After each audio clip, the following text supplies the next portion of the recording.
벌거벗은 임금님에 관한 이야기 아시죠? 네. 임금의 위엄을 뽐내기 위해서 거기에 걸맞는 참 화려하고 멋있는 옷을 만들어 입으려고 했다가 결국에 많은 사람들에게 창피를 당한 한 임금님에 관한 얘기입니다. 전 또 다른 벌거벗은 임금님 얘기를 잠시 들려드리겠습니다. 이 임금님도 자신의 왕위에 걸맞는 그런 위엄을 드러내고 싶었습니다. 그리고 멋있는 옷을 입고 싶었어요. 그래서 세상에서 가장 옷을 잘 만드는 재봉사를 불렀죠. 그리고 제시를 했습니다. 근데 이 임금님은 첫 번째 임금님처럼 그런 옷을 못 만들어내면 죽이겠다 이렇게 엄포를 놓는 그런 임금님은 아니었습니다. 자상하고 그리고 많은 사람들에게 존경을 받는 그런 임금님이었는데 이 임금님이 어쨌든 자기 자신의 영광에 걸맞는 그런 옷을 입고 싶어 했어요. 재봉사가 정말 정성을 다해 최선을 다해서 아주 멋진 옷을 만들었습니다. 그리고 이 세상에서 가장 아름다운 옷, 가장 완벽한 옷을 임금님께 바쳤습니다. 임금님은 이 옷을 입고 퍼레이드를 합니다.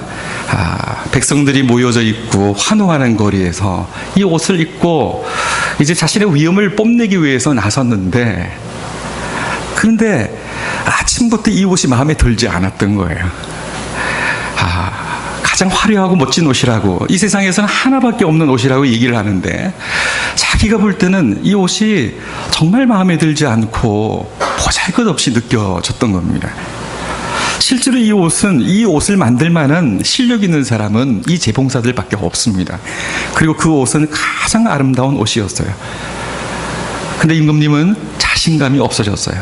퍼레이드를 하고 많은 사람들, 많은 백성들이 모여있는 자리로 이제는 나서는데 마치 자기가 아무런 옷을 입지 않은 것처럼 부끄러움을 느끼기 시작한 겁니다. 그 위풍당당함이 없어졌어요. 그리고 퍼레이드를 하는 내내 고개를 들 수가 없었던 거죠.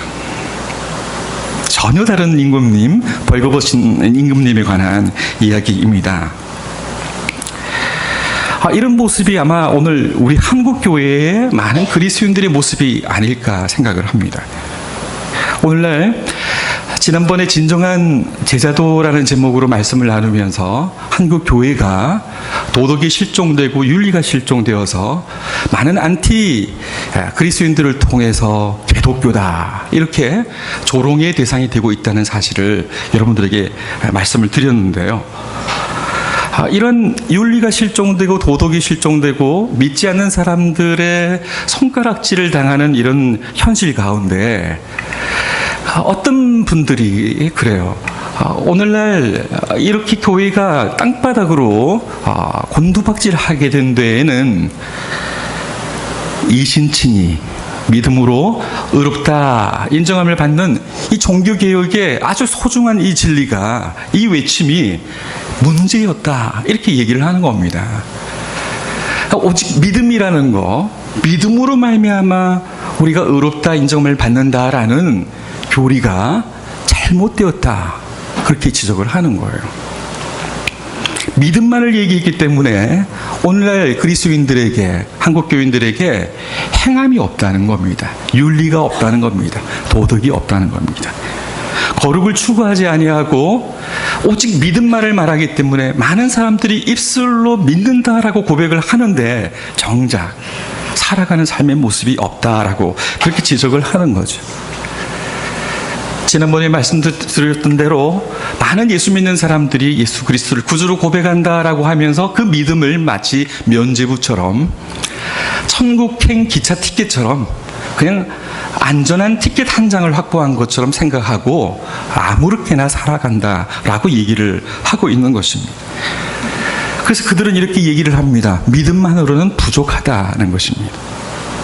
우리가 하나님의 말씀에 거룩하게 순종해야 한다, 이렇게 얘기를 하는 것입니다. 신실한 순종이 믿음에 덧붙여져야 된다라고 얘기를 하는 것입니다. 주님의 어미로운 최후의 심판대에서 우리는 우리 자신이 걸어왔던 순종의 모습들을 주님 앞에 당당하게 내어놓아야 할 것이다 라고 얘기를 합니다.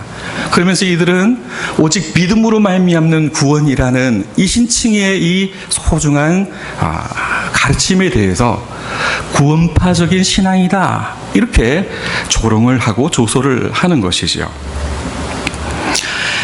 그런데 하나님의 말씀이 우리에게 얘기하는 이 신층의 믿음이, 이 신층의 신앙이 과연 그러한가라는 질문을 되던져 보고 싶습니다.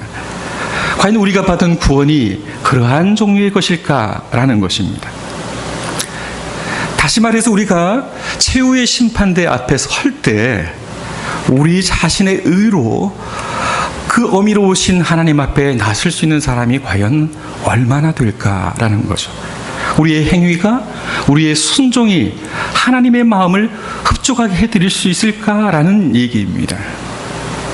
우리는 우리 믿음의 선배들이 목숨을 내어놓고 사수하고 지켜서 우리에게 전수해준 오직 예수 그리스도, 오직 믿음으로라는 그런 귀한 종교개혁의 가르침을 기억합니다.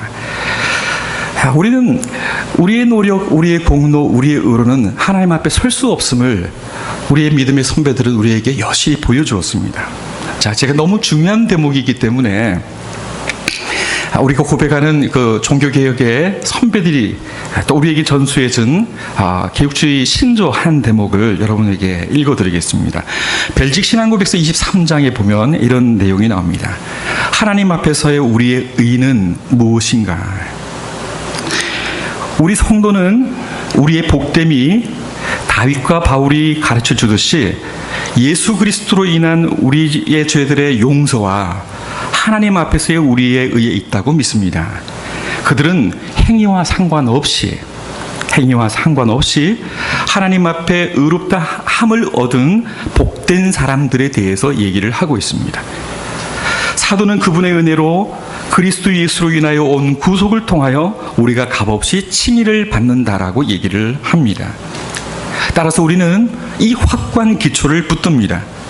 우리는 모든 영광을 하나님께 돌리고 우리 자신은 그분 앞에 겸손히 낮추고 우리의 존재됨을 그대로 인정합니다. 우리는 우리 자신의 공로나 우리의 것을 주장하지 않고 오직 십자가에 못 박히신 예수 그리스도의 순종만을 의지하고 의존합니다. 그분의 순종은 우리가 믿을 때에 바로 우리의 것이 됩니다.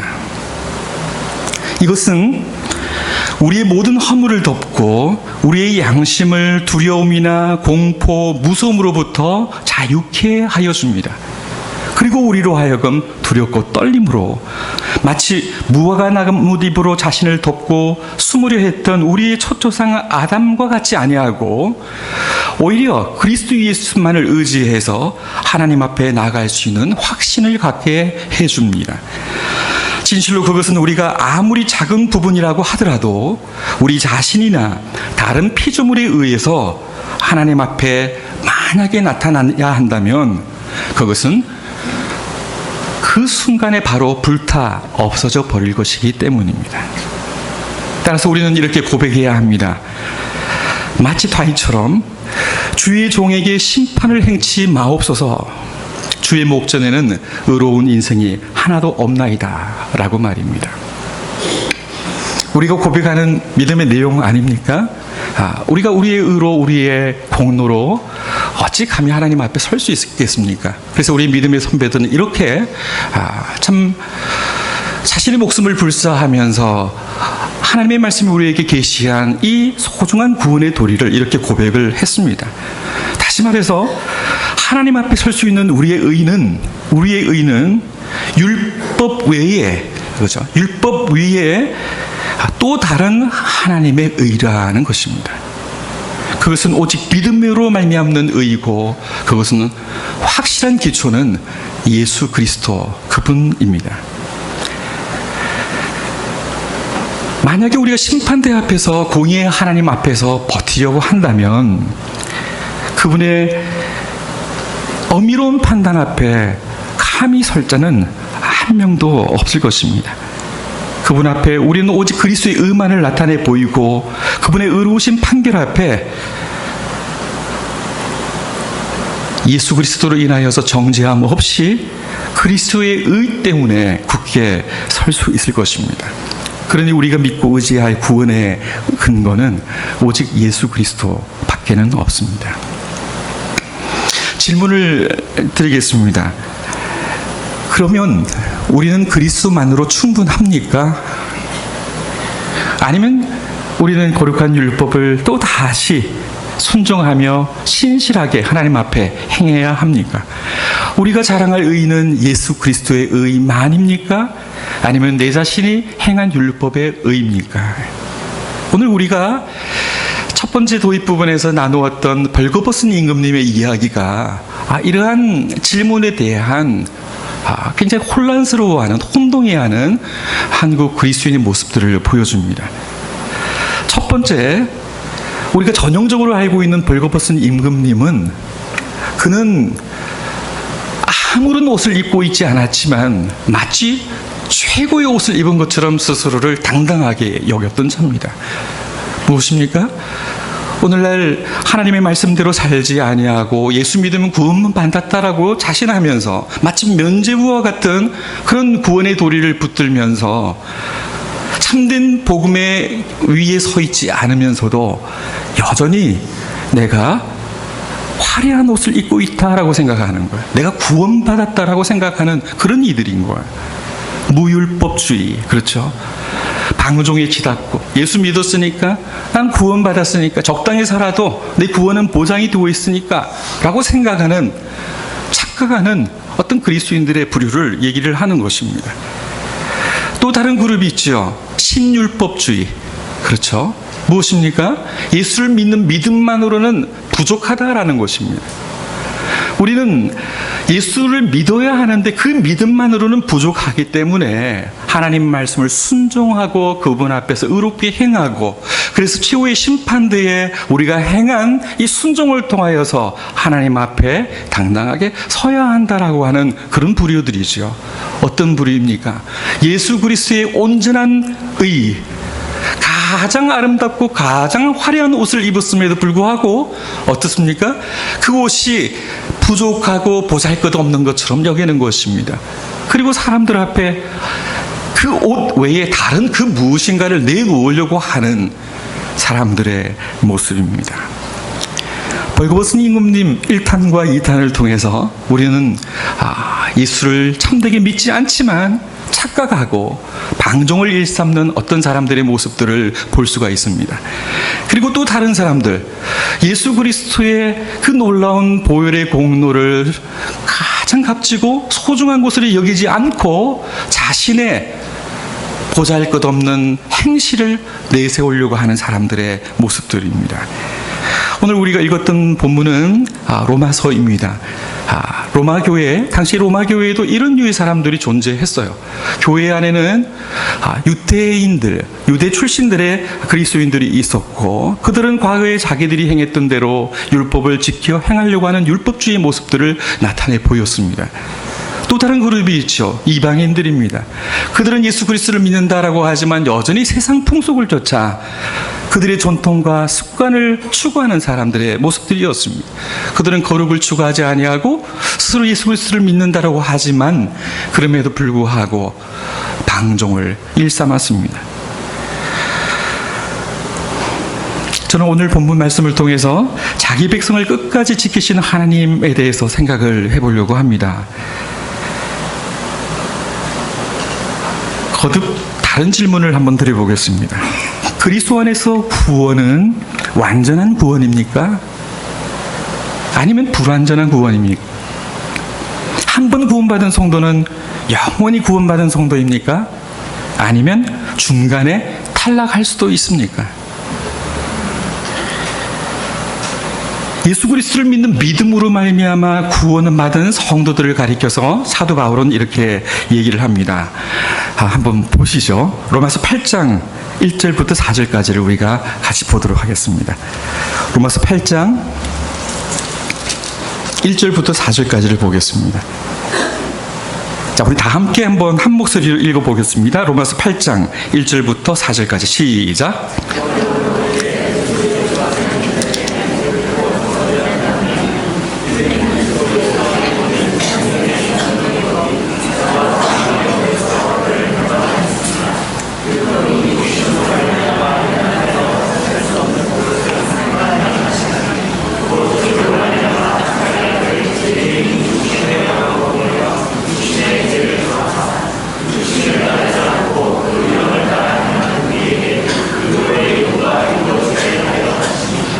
네. 뭐라고 얘기합니까? 사도 바울은 우리에게 이제 예수 그리스도 안에 있는 자에게는 결코 정죄함이 없나니. 그렇죠. 우리는 그리스도 그분 한 분으로 말미암아 구원함을 받고 더 이상 우리는 죄 있다 정함을 당하지 않습니다. 우리를 죄와 사망의 법에서 해방시켜 주셨다. 이렇게 성경은 우리에게 선언하고 있습니다. 그렇습니다. 범죄한 우리를 향한 하나님의 진노는 사라졌습니다. 우리를 대신해 십자가에 그 고난을 당하신 예수 그리스도 그분을 통하여서 우리가 져야 할 지옥의 형벌이 그리스도의 십자가 안에서 대신해서 예수 그리스도께 전가되어지고 그분이 모든 죄의 저주를 당하셨기 때문에 그렇습니다. 그리고 그분의 전생애가 첫째 아담이 실패했던 하나님 앞에서의 순종을 온전히 이루는 순종의 생애였습니다. 그분은 죄 없으신 사람이셨고 그리고 하나님으로서 오셔서 우리를 대신해서 그렇죠? 둘째 아담 마지막 아담이 되셔서 율법을 온전히 이루셨습니다. 바로 이 예수 그리스도의 온전한 순종이 우리에겐 유일한 버팀목이 되고 우리에겐 유일한 의가 된다는 사실을 우리는 잘 알고 있습니다. 자, 그런데 또 다른 문제가 우리에게서 발생하는 겁니다.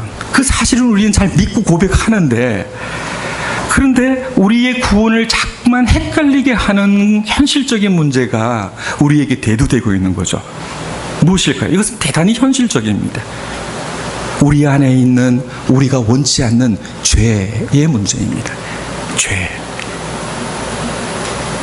우리는 예수를 영접했지만 우리는 구원받았지만 우리에겐 더 이상 정죄함이 없지만 우리는 예수를 믿고 난 이후에도 여전히 넘어지고 죄를 범하고 아파합니다. 우리 안에 원치 않는 죄가 우리를 자꾸 힘들게 합니다. 여전히 우리 안에는 타락의 본성이 남아 있습니다.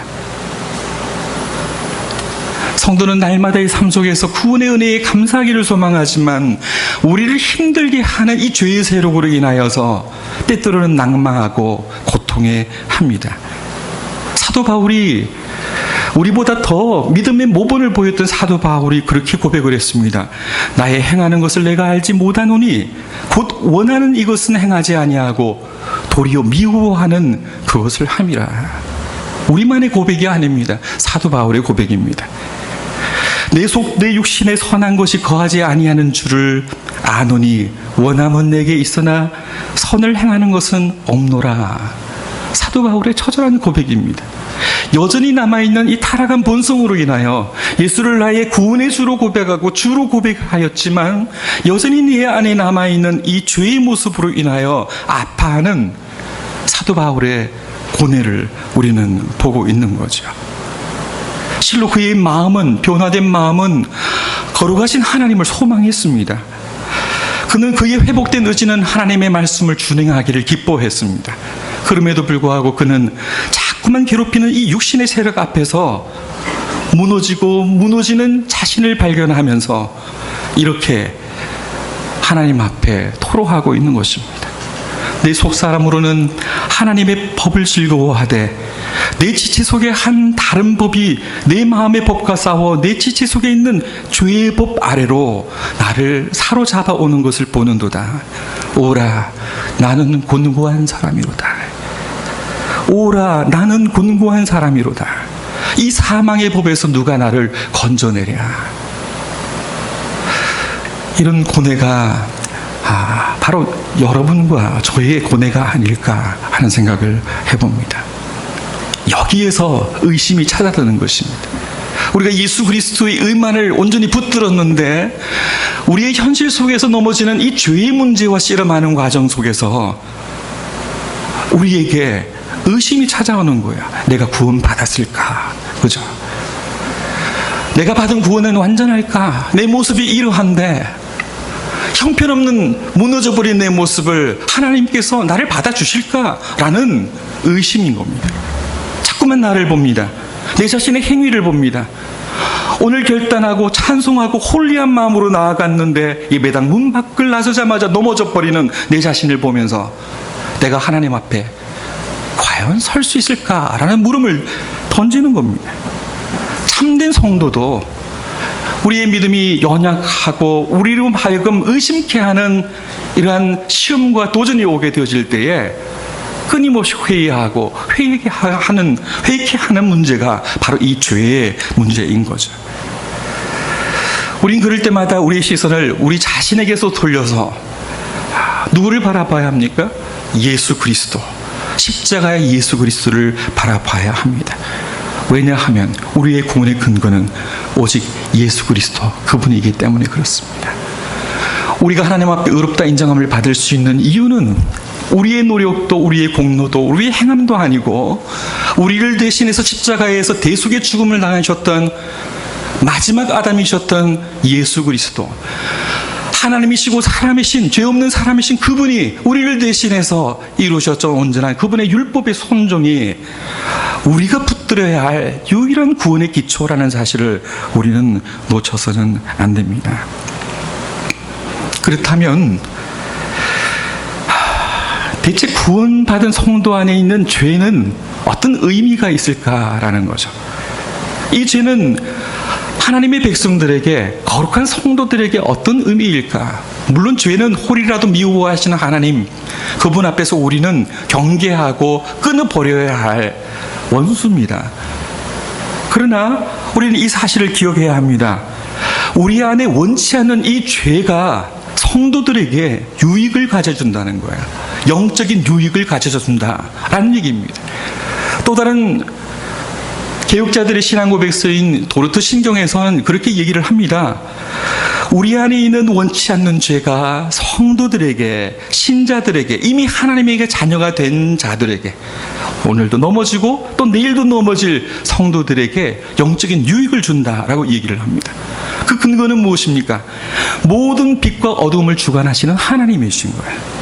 어두움마저도 성도들에게는 합력하여 선을 이루게 하시는 우리의 아버지 하나님의 그 손길이 있기 때문에 우리 안에 원치 않는 죄가 우리로 절망케 하고 좌절케 하고 자꾸만 그리스도의 십자가 앞에서 물러서게 만드는 이 죄가 그럼에도 불구하고 성도들에게는 유익을 준다, 이렇게 얘기를 하고 있는 것이죠. 하나님께서는 이 죄를 통하여서 성도들에게 이렇게 이끄십니다. 우리가 날마다 육신의 연약함으로 인하여 범죄하는 이 죄와 잘못을 사용하셔서 우리로 하여금, 성도로 하여금 스스로 경책하게 하십니다. 불신자는, 자연인은 그러지 않아요. 여전히 자기 의를 드러내요. 자기 안에 죄악들이 있지만 그것을 숨기려고 하고 합리화하려고 합니다. 그러나 신자는 어떠합니까? 스스로를 돌아보아 경책해야 합니다. 자기를 성찰하게 하고 내가 내 힘으로는, 내 노력으로는 하나님 앞에 설 수 없는 자였다라는 사실, 우리의 존재 자체에 대해서 겸손하게 자신을 돌아보게 한다라는 거죠. 그리고 다시 한번 다짐하게 합니다. 그리스도의 십자가를 바라보고 주의 성령을 의지해서 성도로서의 최선의 삶을 살도록 말입니다. 이런 죄와 잘못을 통하여서 우리의 부패하고 타락한 실존을 분명하게 보게 하시죠. 그리고 하나님 앞에 더욱 겸손케 하시죠. 그리고 우리의 구원이 우리 자신이 아니라 오직 하나님, 예수 그리스도로 말미암았다는 사실에 대해서 우리로 하여금 그리스도만 더욱 의지하게 하시는 하나님의 놀라운 은총이 우리 안에 원치 않는 이 죄를 통하여서 우리로 하여금 더 십자가만을 붙들도록 하시는 그 은혜로 이 끝나는 것을 우리는 보게 되는 것입니다.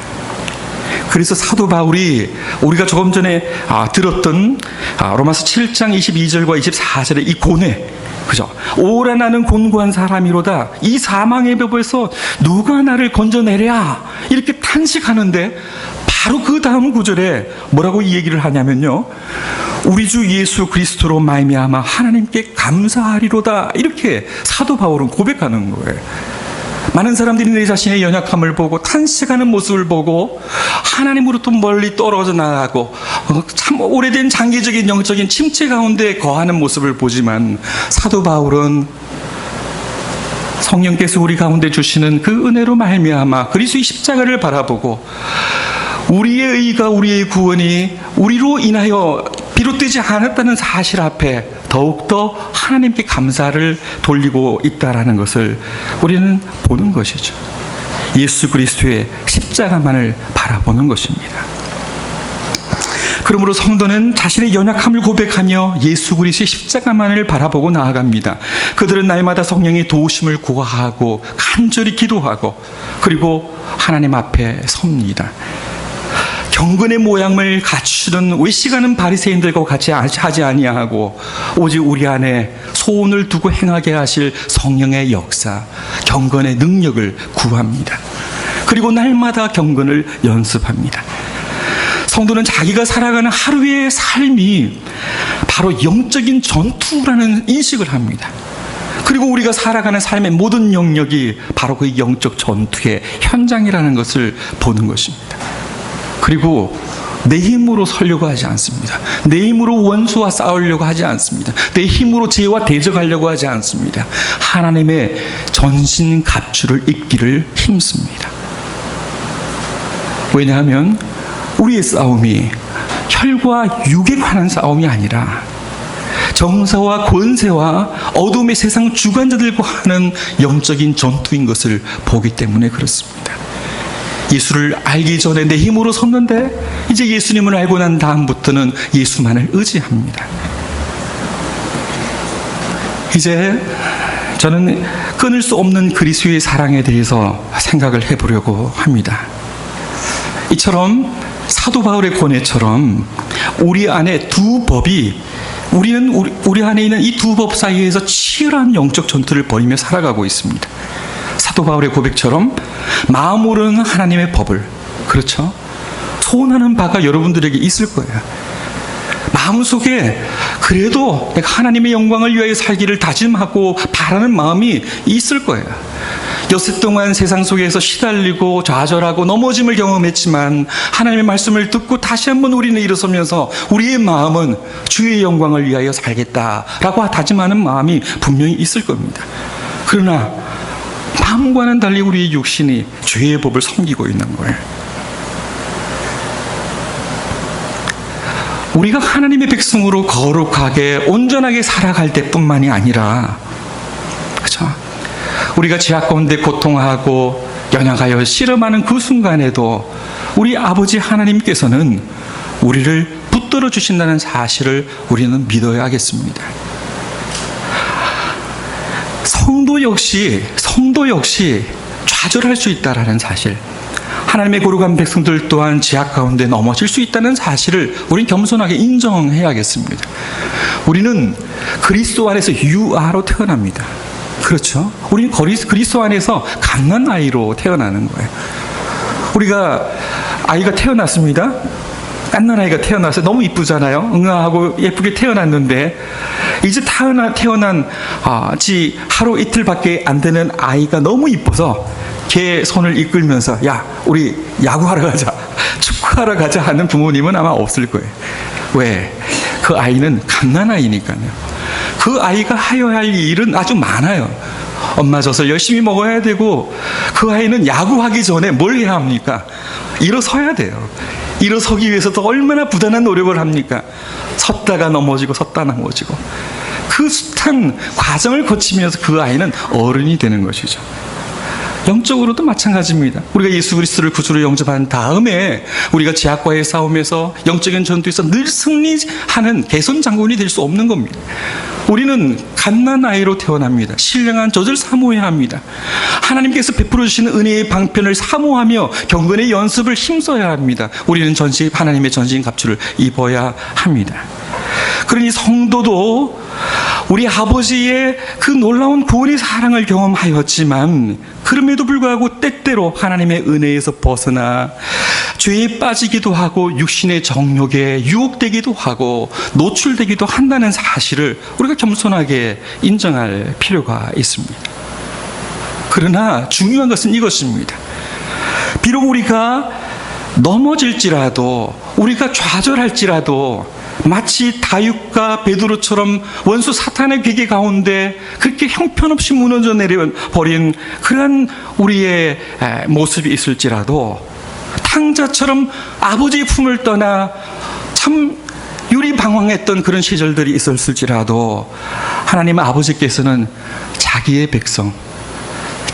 백성들을 결코 놓지 아니하신다는 그런 사실입니다. 하나님을 심히 거역하는 죄를 범하여 성령께 근심케 하지 않습니다. 그리고 그로 하여금 돌이키셔서 잠시 동안 하나님의 사랑 가운데 떠나 있는 그로 하여금 다시금 돌아오게 하신다는 사실입니다. 그것은 하나님 아버지의 영원한 사랑 때문에 그렇습니다. 하나님 아버지의 영원한 선택의 바탕을 둔 구원의 은혜는 비록 성도가 심각한 죄 가운데 빠져 있을 때라 하더라도 완전히 제거되는 것은 아닙니다. 영원전에 그리스도 안에서 택하신 하나님 아버지의 놀라운 구원의 은혜는 결코 우리들 가운데서 제거되어지지 않습니다. 그리고 예수 그리스도께서 우리를 위하여서 죽으신 그 사랑 역시 마찬가지입니다. 그리고 또 우리 가운데 계시는 성령 하나님, 그분이 우리가 죄악 가운데서 벗하고 탄식하고 힘들어할 때 우리를 떠나지 아니하신다는 것, 우리에게서 하나님의 자녀가 되는 신분을 거두어 가지 않으십니다.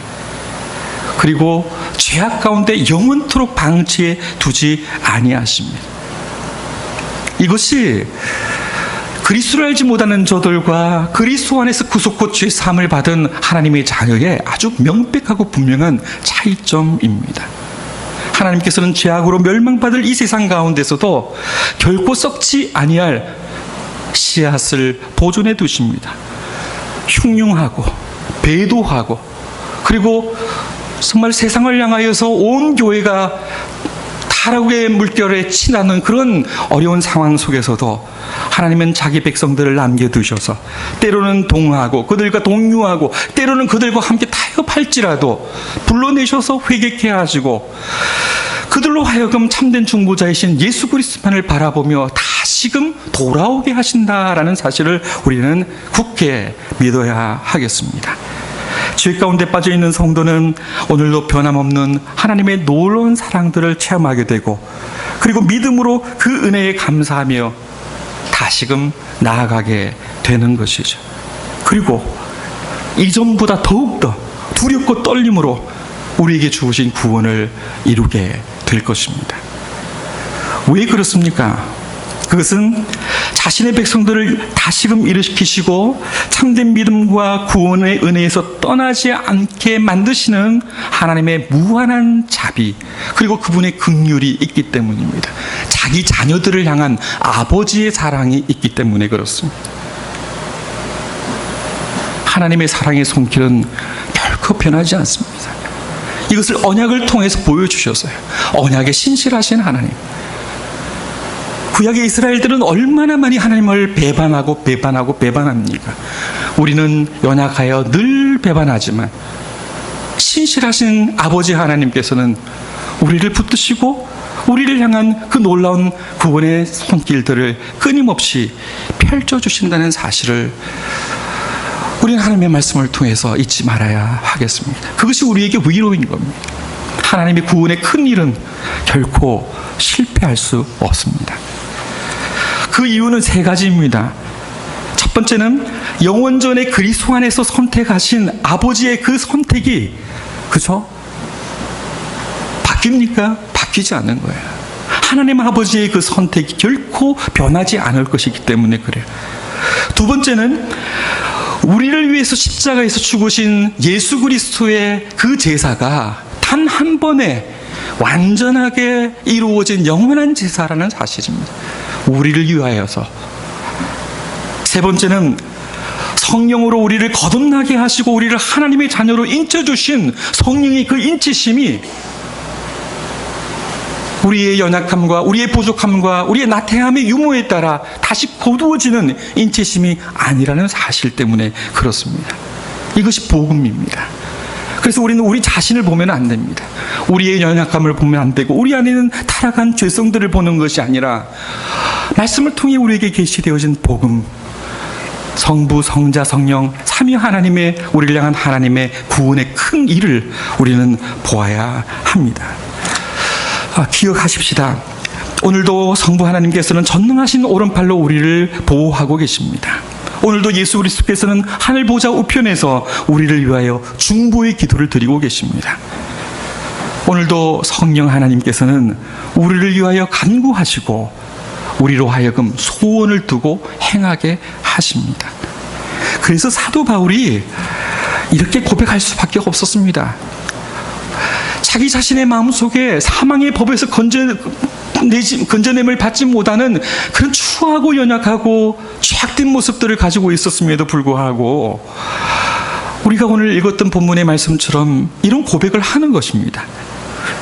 누가 우리를 그리스도의 사랑에서 끊으랴? 환난이냐, 곤고냐, 기근이냐, 핍박이냐, 적신이냐, 위험이냐, 칼이냐. 마치 우리가 도살당할 양같이 처해져 있지만 그러나 우리는 우리를 사랑하시는 그분으로 말미암아 넉넉히 이긴다라는 고백을 사도 바울이 하고 있는 것이죠. 다른 어떠한 피조물이라도 우리를 우리 주 그리스도 예수 안에 있는 하나님의 사랑에서 끊을 수 없느니라. 이것이 사도 바울과 더불어 예수 그리스도 그분 안에서 나타나신 하나님의 놀라운 구원의 사랑을 경험한 우리들의 고백이 아닐까 생각을 해봅니다. 저는 이제 다음으로 변함없는 구원의 확신의 문제를 생각해 보려고 합니다. 우리 안에 우리의 현실적인 문제가 우리 예수 믿고 난 이후에 우리를 자꾸 넘어지게 하는 원치 않는 죄의 문제였다면 이제 우리가 어떻게 해야 이 구원의 확신에 서서 하나님을 더욱더 경외하고 그분을 더 기쁘시게 할 수 있을까라는 사실입니다. 우리가 믿고 고백하며 나아가며 당당하게 확신을 가지고 주의 일을 행할 때 이 구원의 확신의 근거는 우리 자신에게 있지 않다는 사실을 분명히 하시면 좋습니다.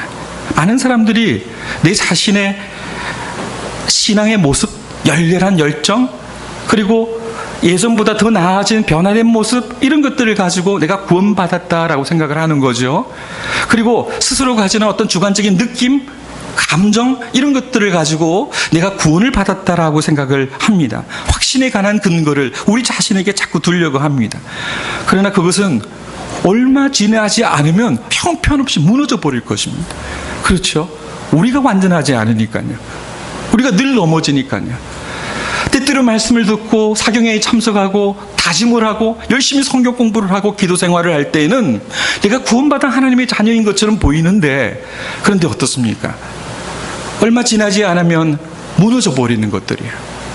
우리의 구원의 확신의 근거는 주관적인 내 느낌이 아닙니다. 그것은 하나님께서 말씀을 통하여서 계시하여 주시는 하나님의 구원의 큰 일입니다.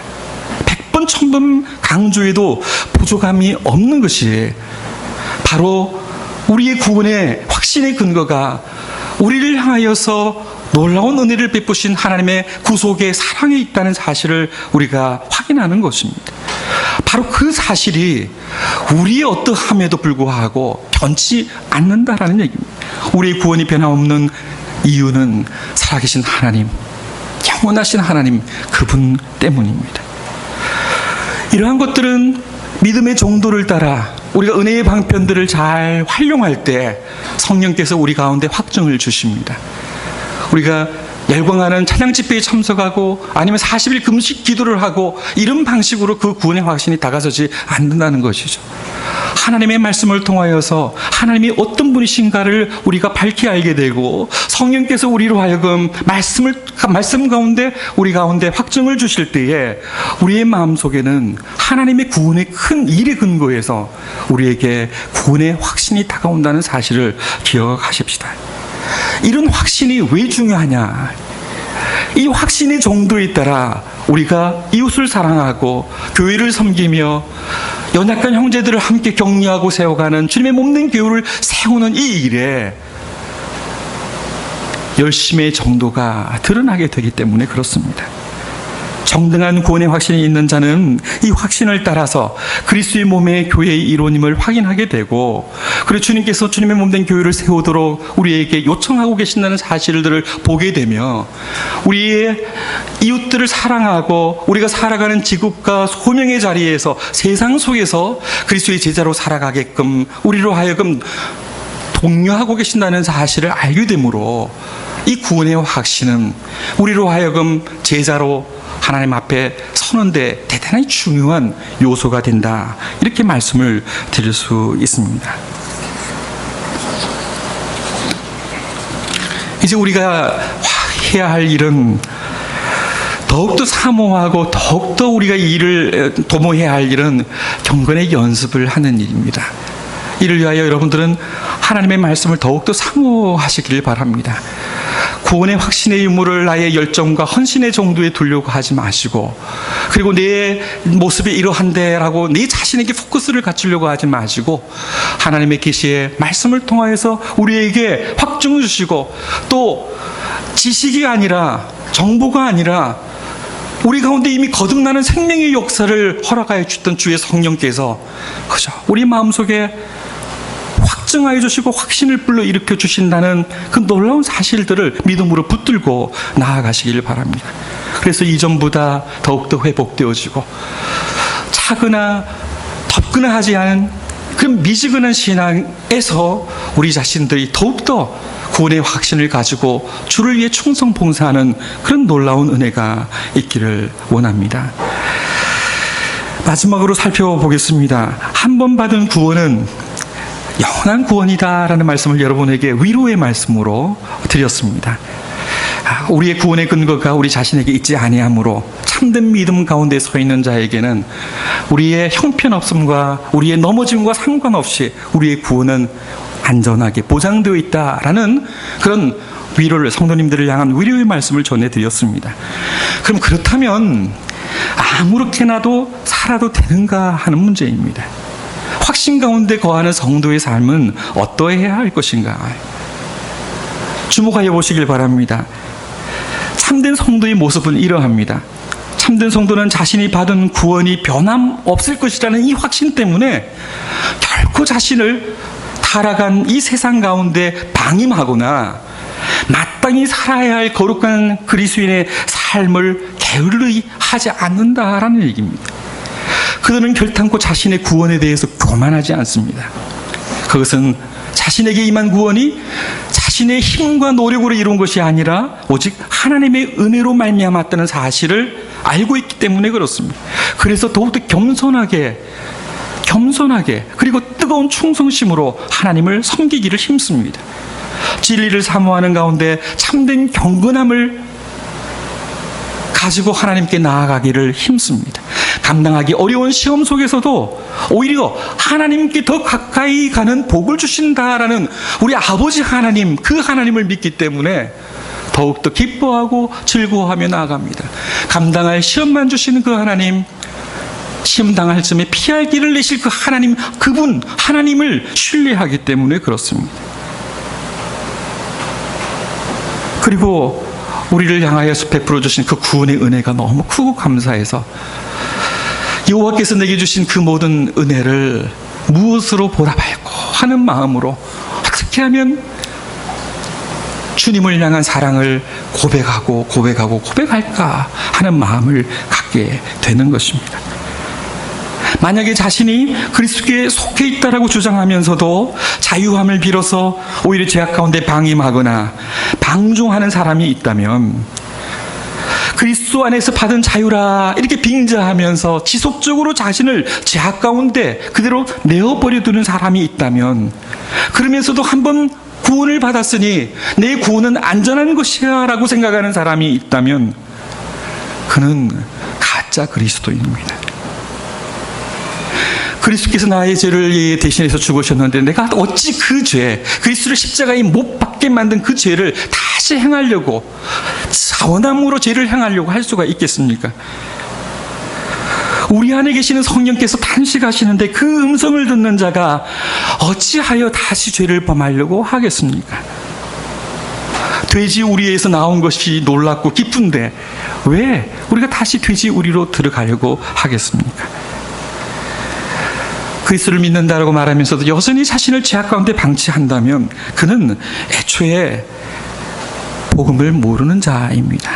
애초에 거짓된 믿음이요, 애초에 믿음 자체가 문제라는 것입니다. 하지만 우리 주 하나님의 구속의 사랑을 참되게 믿고 고백하는 사람은 오히려 이렇게 고백할 것입니다.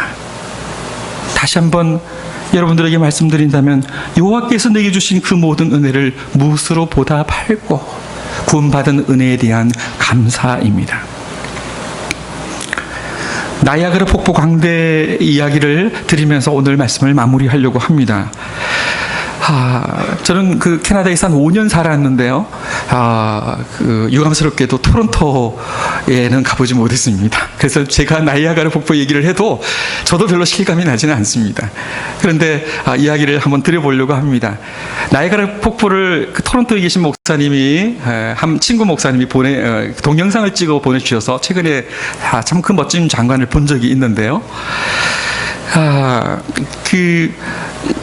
폭포 이쪽에서 좀 좁은 공간, 좁은 계곡, 이쪽에서 이쪽에다가 외주를 달아놓고 외줄 타기 묘기를 하는 이 광대, 서커스 하는 사람이 있었어요. 이 사람은 사람들 모아놓고 돈 받고 하는 게 아닙니다. 자기가 하고 싶어서 하는 거예요. 그래서 외주를 만들어 놓고 거기에서 긴 장대를 가지고 외주를 타고 이 나이아가라 폭포 반대편으로 건너가는 거예요. 건너가는데 이제 막 사람들이 모이기 시작해요. 저 뭐 하지 하면서 모여서 사람들이 외줄타기 묘기하는 것을 봅니다.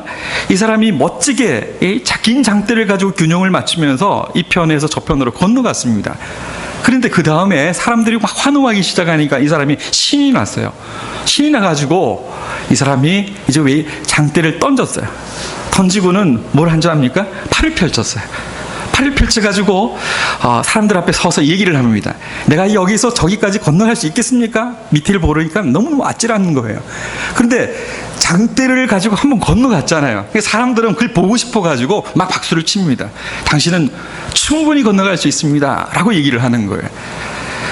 이 사람이 멋지게 손을 쫙 펼치면서 균형을 잡더니 이 편에서 저 편까지 아슬아슬하게 건너갔어요. 자, 건너갔습니다. 사람들이 또 막 박수를 치며 환호하기 시작합니다.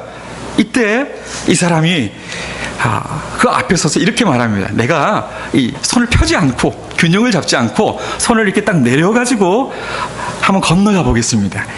건너갈 수 있다고 생각하십니까? 라고 해요. 보고 싶잖아요. 믿거나 말거나 보고 싶잖아요.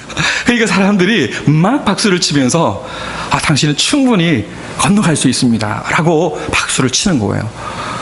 이 사람이 그냥 거뜬하게 균형도 잡지 않고 외주를 타면서 그냥 가볍게 건너갔어요. 이제 우레와 같은 그런 환호가 들려오기 시작합니다. 자, 그때 이 사람이 마지막으로 하나를 던집니다. 옆에 있는 의자가 하나가 있는데 장애물을 하나 이렇게 몸에 얹는 거예요. 짐을 하나 얹는 거예요. 그래서 의자를 가지고 자기 어깨에 딱 이렇게 걸면서 이 사람이 사람들에게 얘기합니다. 내가 마지막으로 한번 또 한번 해보겠습니다. 여러분들, 내가 이 의자를 메고, 굉장히 무거운데 이 의자를 메고 저쪽으로 건너갈 수 있을 거라고 생각을 합니까? 사람들은 이쯤 되니까 믿거나 말거나가 아니에요. 막 이제 마음에 고향이 돼가지고 정말 확신을 가지고 사람들이 박수를 치기 시작합니다. 당신은 충분히 건너갈 수 있습니다. 이렇게 얘기를 하는 거예요. 이때 이 사람이 한마디를 던졌습니다. 누구 여기에 앉을 사람 있습니까? 그렇게 환호하던 이 관중들이 쥐 죽은 듯이 소리가 조용해졌어요. 믿었는데, 박수를 쳤는데 아무도 나오지 않는 거예요. 그때 맨 앞에서 저요라고 하는 한 꼬마가 있었습니다. 그 꼬마가 내가 한번 올라가 보겠습니다 라고 하는 거예요. 그리고 그 아이는 의자 위에 올라탔습니다. 그리고 그 아이의 표정은 천진난만한 표정이었어요. 그냥 서커스 광대에게 모든 걸 다 맡긴 표정이었어요. 그리고 그 광대는 그 아찔아찔한 폭포 막 거품이 튀고 하는 그런 상황에서 건너갔어요. 사람들이 막 박수를 쳐대죠. 그 아이가 누구였을까요? 광대 아버지의 아들이었습니다. 아버지의 아들이었어요. 사람들은 신뢰하지 못해요. 최종적으로 결국에 그 믿고 자신을 의탁하지 못했어요. 의뢰하지 못했어요. 근데 그 아버지의 아들은 아버지를 믿었어요. 신뢰했어요. 믿었기 때문에 자기를 의탁했어요. 무엇입니까? 우리 하나님 아버지의 그 구속의 온전한 사랑을 믿고 신뢰해야 할 때에 성도의 자세는 아무렇게나 살아가는 것이 아니라 확신 가운데 거하는 성도의 삶이라는 것은 아버지께 내 자신을 그대로 의탁하는 거예요. 그러면 그 아버지께서 나는 아니까요. 아버지가 넘어갈 거 충분히 넘어갈 거 아니까 맡기고 그분을 따라가는 거예요. 하이델베르크 요리문답을 공부하셨죠? 하이델베르크 요리문답을 초안했던 분이 자카리아스 우르시누스예요. 그분이 참된 믿음에 대해서 해석을 하면서 참된 믿음을 뭐라고 표현했냐면요, 실천하는 지식이다 이렇게 표현을 한 거예요. 단지 주지주의적이고 지식적인 정보, 지식적 동의가 아니라 이미 믿음은요 선물인데 우리 안에 성령께서 거듭나게 하여 주시고 중생케 하여 주시고, 그죠? 동의케 하여 주시는 거잖아요. 그러니까 생명이 살아난 거예요. 그러니까 신뢰하는 거예요. 의탁하는 거예요. 그분을 믿고 따라가는 거예요. 성도의 참된 믿음은 아버지 그분의 완전한 사랑에 우리를 맡기고 이제 그분이 기뻐하시는 삶을 따라 살아가는 것을 의미합니다. 하나님께서 자기 백성을 지키신다는 사실을 믿는 성도는 그래서 힘있게 살아가게 되는 거예요. 우리가 연약할 때는 아까 원치 않는 죄가 성도에게 주어지는 의미를 말씀드렸죠. 그 아버지께서는 이 세상에 아무리 타락하고 배도하여도 자기 백성 남아있는 씨를 남겨두신다는 사실이에요. 버리지 않는다는 사실이에요. 그러니 그분을 항상 겸비한 마음으로 복종하고 두려운 마음으로 떨리는 마음으로 구원을 이루가기에 힘쓴다라는 사실입니다. 내 힘이 아니죠. 우리 가운데 소원을 두고 행하게 하시는 그 성령님을 의지해서 달려가는 것입니다.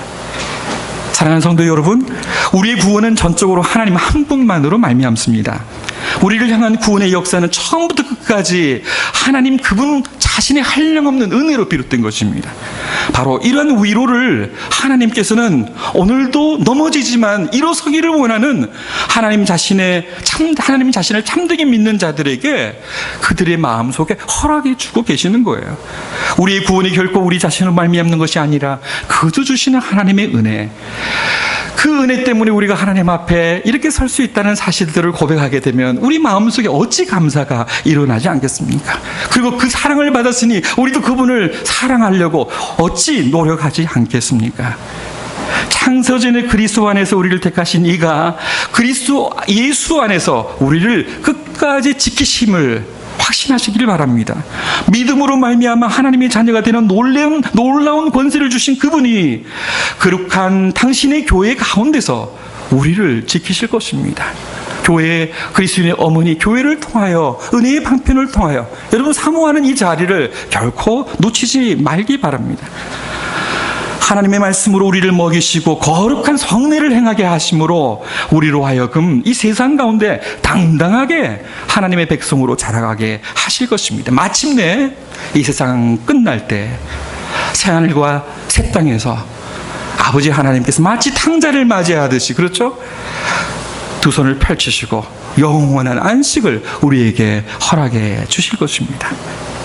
자기 백성을 지키시는 우리 아버지 하나님의 한량없는 은혜가 사랑하는 우리 하누리 교회 성도님들과 가정 위에 영원토록 함께 하시기를 주님의 이름으로 축원드립니다.